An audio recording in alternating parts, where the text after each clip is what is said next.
kí ni kókó ibà Gani Adams Ààrẹ Ọ̀nà Kakanfò ilẹ̀ Yorùbá? Ta ló béèrè ìbéèrè yìí pàápàá lórí ọ̀rọ̀ Yorùbá Nation, lórí ọ̀rọ̀ báwọn Fúlàní darandaran ṣe ń da ilẹ̀ Yorùbá láàmú lórí ṣóò Koiki ni o. Ni wọ́n ti béèrè ìbéèrè yìí o, ní bàbá kan ti béèrè ìbéèrè yìí o pé àwọn nǹkan tó yẹ kí Gani Adams ṣe pé kó fa olóyè Sunday Igboho mọ́ra. Kí ni ẹni yìí sọ lónú fọ́nrán? Ẹ wò ó, tẹ́ ẹ bá wo fọ́nrán ilẹ̀ ẹ gbọ́ oríṣiríṣi tí wọ́n sọ kalẹ̀ pàápàá lórí gbogbo ohun tó ń ṣẹlẹ̀ nílẹ̀ Yorùbá. Ìgbà tí Koiki máa bẹ̀rẹ̀ ìtàkùrọ̀sọ yìí lórí fọ́nrán, ó bẹ̀rẹ̀ pẹ̀lú gbogbo ohun tó ń ṣẹlẹ̀ ní Iran àti Israel, gbogbo ohun tó ń jà lọ́wọ́lọ́wọ́ pé nílẹ̀ Yorùbá náà ẹ gbọ́dọ̀ gbà ó, pé ẹ gbọ́dọ̀ gbéra ńlẹ̀ kí ogun Fúlàní darandaran pé kó má borí àwọn ọmọ Yorùbá. Tẹ́ ẹ bá gbàgbé, ẹ rántí pé láìpẹ́ yìí náà ni àwọn Fúlàní darandaran yìí ni wọ́n sọ pé wọ́n lọ ṣekú pa ọ̀pọ̀lọpọ̀ àwọn èèyàn ní ìlú Benue, tó sì ti di ohun tí VDM tí òun náà ní láti dìde tó sọ̀rọ̀ nípa pé ọ̀rọ̀ yìí ti wá lágbára báyìí, pé òun náà ni olóyè Sunday Igboho ti máa ń sọ àti àwọn Professor Banji Akintoye pé àfi kí ilẹ̀ Yorùbá pé kán dìde láti rí pé wọ́n ní àlàáfíà, wọ́n gba òmìnira, kí àwọn Fúlàní darandaran wọ́n má bàa pa wọ́n ní ìpakúpa. Ẹ wo nǹkan bẹ́nu fọ́nrán yìí o, ọ̀rọ̀ balẹ̀ gùdẹ́ o, ó lágbára gan. Koiki ló ṣe ìtàkùrọ̀sọ pẹ̀lú àwọn èèyàn tí wọ́n fi èrò wọn hàn lórí ọ̀rọ̀ bí ilẹ̀ Yorùbá ṣe ń lọ. Ẹ gbọ́ ẹ̀kúnrẹ́rẹ́ lẹ́nu wọn.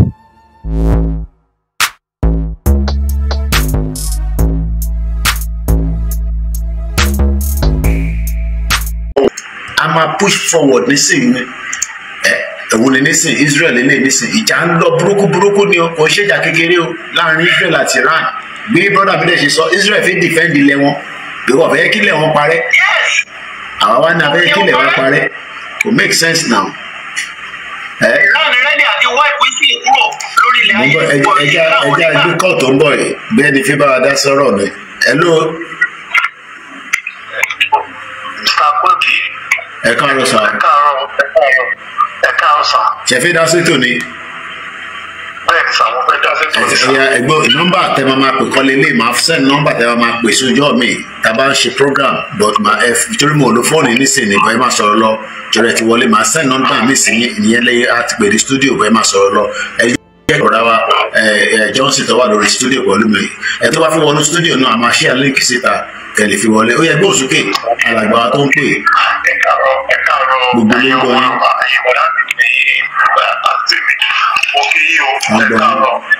Yorùbá Nation ló kó ibà. Ní sàwátà kó wálé ní láti lọ ìlú Èkó ni mo wà láti ìdáàbò. Mo ń tọ́ra tí mo wo gbogbo kan tó ń lọ. Kábàtà àwọn àjẹ àwọn ọmọ Yorùbá àti ṣetán láti lọ. Wọ́n ṣe àwọn tó wà ní online àbí ní orí Yorùbá Nation orí platform kan lójú láti lọ. Ọ̀pọ̀lọpọ̀ àwọn èèyàn wà nílé tó ń jẹ ìrora. Àwọn Yorùbá náà wà nílé tó ń jẹ ìrora àjẹ àti mú. Ó ti dìṣòro kò sí náà. Sọ́ọ̀mì kò sí ìgbà kan àlè máa gbé irú ayé báyìí àlè máa gbé lọ. Ìgbà náà ní ìdílé pé iron hand la ní ìdí fún wọn bó ṣe wà yẹn. Àwọn èèyàn ti ṣe tán. Àwọn abúlé ẹgbẹ́ lọ sí Òṣòdì, láti Òṣòdì lọ sí ilé epo láti ilé epo lọ sí Agége, láti Agége lọ sí Ìyànàbájà, àti Ìyànàbájà lọ sí Ìkẹjà, lọ sí Òtúbù, gba àbí tí wọ́n tọ́ra adìyẹ tí wọ́n wọ bó ṣe ń lọ. A ní láti tẹ́kì aṣọ àkókò wà lé àwọn yàtí ṣe tán, àwọn yàtí kò ṣe àwọn tá à ń sọ̀rọ̀ lórí program tá a fẹ́ fi tẹ̀lé ṣe tán o. Kò ṣe àwọn tí a ti ẹ̀ mọ̀ dáadáa tó jẹ́ pé wọ́n ti ṣe tán torí ìrora ẹ̀ pọ̀. Ọlọ́ọ̀tọ́ táwọn yàrá jáde síta ní bóyá àwọn yàrá jáde síta wọn. Tẹ́lẹ̀ rí àwọn yàrá tó bá jáde lásán ní Lagos State yìí lásán. At least wọ́n ṣe máa wọ bí i 3 million. Tó bá jáde ní Lagos State yìí lásán àwọn èèyàn ti gbẹ̀ kan inú bí àwọn èèyàn ìjọba bàbá wa Tinubu kò tù wá rárá bàbá wa Tinubu ò lè wọ́n fún àwọn ní kankan. ilé lẹ́yìn wà kí ni yẹ mú wọ́n yín. ìyàrá bàjá àwọn ẹ̀kọ́ bí lọ́ọ̀rẹ́ pé orílẹ̀ bó ti sún wọn kò tí wọ́n nídìí èèyàn tó máa encourage wọn tó máa lead wọn. There is one day ní ìjẹ́ ìmọ̀ wà ló máa rúwọ́ bí a ṣe ń sọ̀rọ̀ àwa sọ̀rọ̀ báyẹn wá sọ pé àwọn OPC wọ́n fẹ́ ṣe pàtì from there ṣàmùṣàwá dá sí wọn pé pàtì òṣìwò lẹ́ ń ṣe ẹ sọ pé ẹ fẹ́ pe Òṣùpá pé bí a 2 million àbí 3 million lórí 3 million yẹn ṣe ẹ lè fi ẹ̀bù àwọn tó ń ṣe Yorùbá nation ṣe ẹ lè fẹ́ ẹ̀bù wọn àwọn ọmọ tó bá dìtì kọ́ra kan láti lò ẹlẹ́sọ pé ẹ ṣe pàtì lọ́dọọdún ẹbí yẹn ìdíkàkíkà wọ́n ní bàbá yẹn máa sọ pé òun ní olórí àwọn OPC ní láti Ìfágbà lọ sí Ìṣàkà lọ sí Agége bọ́ọ̀lù lórí wọn ẹgbẹ́ kí ni olórí bẹ́ẹ̀ jẹ́ kí ló wá dà ọkọ̀ bẹ́ẹ̀ ó lè ṣe báwọn lọ́dọ̀ mú Màkìlì ní gàngàn lẹ́yìn ìgbà tẹ́ wá mú tó yẹ kẹ́ tí wá tẹ́ńdà ìdíta pé ẹ̀yin lè mú Wákìlì ṣé ó yẹ kẹ́ pa Wákìlì dànù lẹ́ẹ̀bí àwọn tó ti padà nù ẹ̀bí àwọn tó wà gàngàn ní Ọ̀yọ́ state ẹ̀bí àwọn tó ti padà nù ní Èkìtì state ẹ̀mí àwọn ọba náà ti padà nù ní kí wá ní kókó ẹ̀dúró bàbá wa Gani Adams kí ni ó ṣe ẹ̀ka ṣe pàtí ẹ̀wọ̀n agbẹ́dà káàkiri ilẹ̀ Yorùbá ẹ̀ ń ṣe pàtí from one place to another kò sí ètò kankan kò sí kankan lórí bàbá Gani Adams àwọn ló yẹ kó fa bàbá wa olóyè Sunday Igboho àwọn ló yẹ kó fa mọ́ra conflict wọn gbogbo àwọn gbogbo kan tó wà lẹ́ẹ̀kọ́ tó kọ̀ọ̀kan èlò ní ara àwọn Fúlàní èlò lára wọn tó kọ̀ọ̀kan kò sí bàtà kojú wọn tí a kì í ṣẹ́gun wọn kò sí wọn tó kọ̀ọ̀kan pẹ̀lú àwọn gẹ́gẹ́ bí kan tí bàbá mi lọ́yọ̀ ní kókì máa ń sọ wọn tó kọ̀ọ̀kan wọn àlẹ́ mi kankan àtòrò ìdúró abatí ní ìsàlẹ̀ Agége sí abúlẹ̀gbà wọn tó kọ̀ọ̀kan gbàtí mo rántí gbàtí àwọn Yorùbá mi yàgò wọn bẹ́ẹ̀. So ẹ jẹ́ ká serious ẹ jẹ́ ká jáde síta ẹ̀yin ọmọ Yorùbá àkókò wà nílé kò yẹ ká máa ṣerú mọ́ ẹ̀wọ̀n general hospital ní Ìkẹjà lásùt ẹ̀wọ̀n bó ṣe ń ṣe ọmọ Yorùbá ń bẹ̀ ẹ̀wọ̀n báwọn èèyàn ṣe ń kú wọ́n gbé pọ̀ wọlé kan gbé we need to serious this is our time no joking no going back. ẹ ṣe gan bàbá wa thank you very much ẹ bá ń kíyàwó àdúrà wa gbà mo appreciate àmọ́ lórí thank you very much. ìtàwọn èèyàn wa ń kojú kò ṣe máa ròyìn kò ṣe máa sọ ìjà ń lọ lọ́wọ́lọ́wọ́ ní Israel àti Iran nǹkan tí Iran ti àtàkì equivalent of US Pentagon nínú Tel Aviv the images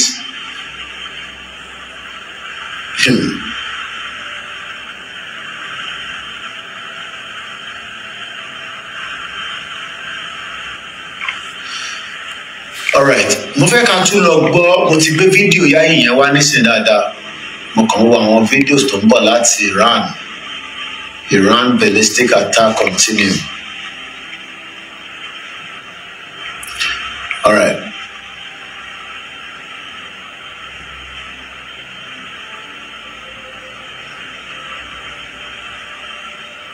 No update of the news, Fox News breaking news about 2 hours ago, reporting that the headquarters of the IDF General Staff and the Ministry of Defense, basically Israel version of Pentagon, has been hit by Iranian ballistic missile in Tel Aviv, and the damage is enormous. All right. Ẹ jẹ́ ká fọwọ́ sọ́run fídíò táwa ní bíbá iná. Ẹ jẹ́ ká kọ́kọ́ sáré gbọ́ okay brother mi sí wà níbẹ̀ má bínú ẹ jẹ́ kí n gbé padà wọlé bí àjọ ń ṣètò ẹ̀ náà ni tẹ bá ṣàfi táyà ẹ ṣàsọfẹ́ mi náà gbogbo àjọ ṣàìsùn ni torí pé a máa encourage ara wa tá a máa fi délẹ̀ lérí ni ẹ ti gbọ́ ọ̀tá alágbà tó bá mi sọ̀rọ̀ tán Èkó làwọn wà ẹ ti gbọ́ tó sọ ṣùgbọ́n àtẹ bá ń sọ̀rọ̀ lọ màá fún anytime ẹ máa sọ̀rọ̀ rẹ èmi akọ́ máa show àwọn background videos àwọn kan tó ń lọ káàkiri ẹ máa gbóhùn sókè àgbọ̀ yìí akíwọ̀n àwọn tó wà lórí ìjókòó bàbá wa Lukman Jimoh bàbá wa Babátúndé akí gbogbo yín pátá láì yọ nìkan kan sílẹ̀ ilẹ̀ Yorùbá náà là ń torí ẹ̀ sọ̀rọ̀ lé lórí ọ̀rọ̀ 2027 kan ló wà lórí tébù nísìnyí mo sọ fún ẹ̀yin olóṣèlú yẹn ẹ máa sáré ṣe ti ní trainers ṣe ní joggers ẹ sábà pa eré ilé ọ̀ṣọ́ àwọn 2023 ta sọ fún yín àjọ máa mú nǹkan lẹ̀ ara máa ní yín ara ò ní ní àwa torí bá a ti sọ fún yín ara ló máa ní ẹ̀yin kò ní ní àwa and we are going there is no doubt about it so mo fẹ́ lọ gbé fídíò Yayi yẹn wá brother mi fẹ́ ká jọ sáré wò kí wá bá mi respond sí bóyá n tó ń sọ lèmi ò gbọ́ dáadáa bí a Yorùbá tó fi sọ ẹ̀rọ pé mi ò gbọ́ Yorùbá but bó ṣe ń sọ̀rọ̀ yìí ṣé a máa ní another form of deceit irọ́ parọ́ fún irọ́ mo fẹ́ ká jọ sáré wo fídíò yẹn kí wá bá mi ṣàlàyé lé lórí pẹ̀lú àwọn ọ̀rọ̀ tẹ́ ti ń bá bọ̀ tẹ́lẹ̀ torí àwọn ọ̀rọ̀ yín tẹ́ ń bá bọ̀ yẹn ó ń dùn mọ́ mi nínú dáadáa mo fẹ́ ká jọ sáré wo fídíò yẹn ẹ jẹ́ ká yọ ilé kúrò mo ń gbádùn StreamYard gan ẹ jẹ́ ká gbélé wọlé náà.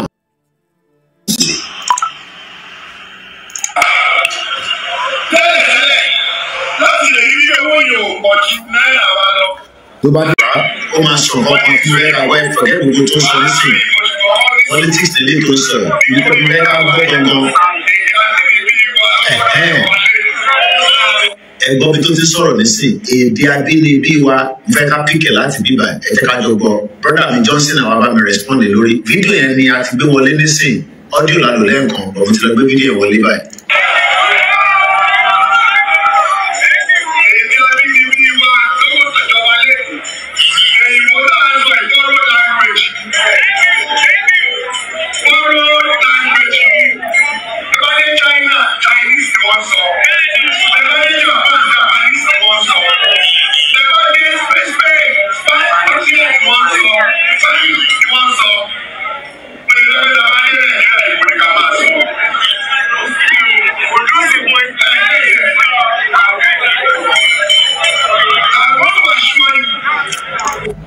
Johnson àti gbọ́n tí Yayi òun ni senator lára àwọn senator tó Ogun State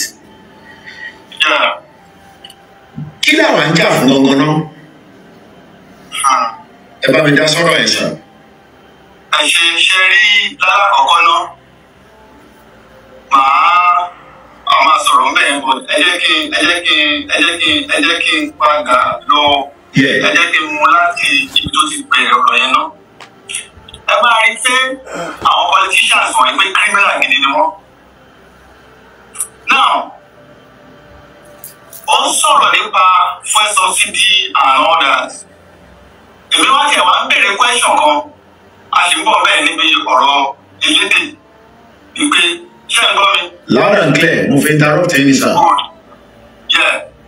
ẹ rí i pé criminal làwọn guys wọ̀nyí criminal in fact ibi tó wà yẹn bí mo ṣe ń wò yìí èmi yẹn sẹ́yìn pé kárí bí àwọn Yorùbá kan méjì kọ́ ló mú agbádá tó wọ̀ yẹn kọ́ mú agbádá yẹn kọ́ bọ̀ lọ́rùn ẹ̀ kọ́ fi wé wọn lójú.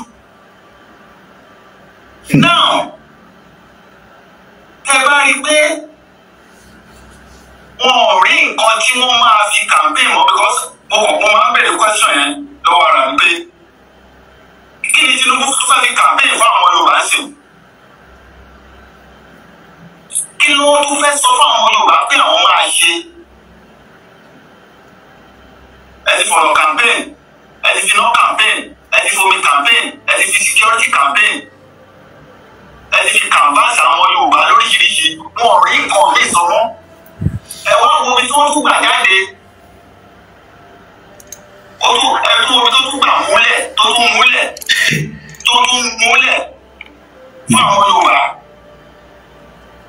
ṣe pé criminal àwọn gáìsì wọn yẹn ẹ̀rù omi tó tún gbà múlẹ̀ fún àwọn Yorùbá. now nípa èdè tó ń sọ̀rọ̀ nípa ẹ̀. bẹ́ẹ̀ ṣá. ǹjẹ́ a ní ráìtì kan lórí èdè wa fúnra wa nílẹ̀ yẹn?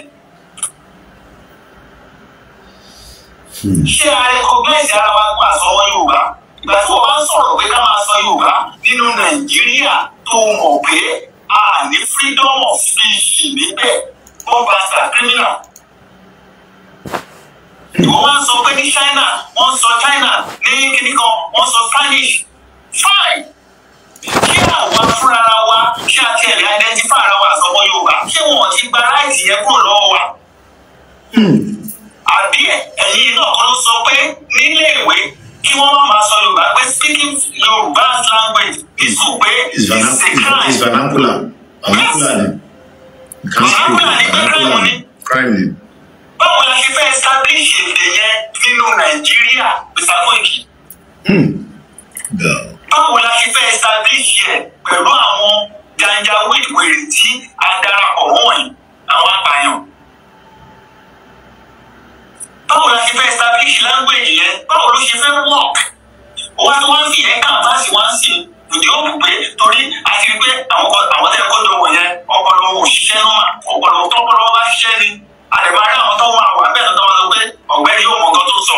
tó òun nìyẹn o ẹ̀yin èèyàn wa kí lè ro tẹ̀yìn náà kí lè rí sí gbogbo ọ̀rọ̀ tó ń ṣẹlẹ̀ yìí kí lọ́nà àbáyọ báwo ló ṣe máa jẹ́ ẹ ti gbọ́ gbogbo nǹkan tí ẹni yẹn tò pàápàá lórí gbogbo nǹkan tí àwọn olóṣèlú gbogbo bí wọ́n ṣe campaign tó jẹ́ pé campaign nìkan ni wọ́n ń ṣe ọ̀rọ̀ 2027 nìkan ló wà lọ́kàn wọn kò sí bí wọ́n ṣe máa tú àwọn ọmọ Yorùbá lẹ̀ nínú gbogbo èyí tó ń ṣẹlẹ̀ lọ́wọ́lọ́wọ́ báyìí ẹgbẹ́ olóṣèlú mélòó kan ló ń sọ̀rọ̀ Benue ìṣẹ̀lẹ̀ tó ṣẹlẹ̀ ní ìlú Benue wo ọ̀rọ̀ rẹ̀ o ẹ dá sí ẹ drop comment and remember to like and follow us. Thanks for watching. I love fún ìpolówó ọjà ẹ wo WhatsApp number page yìí.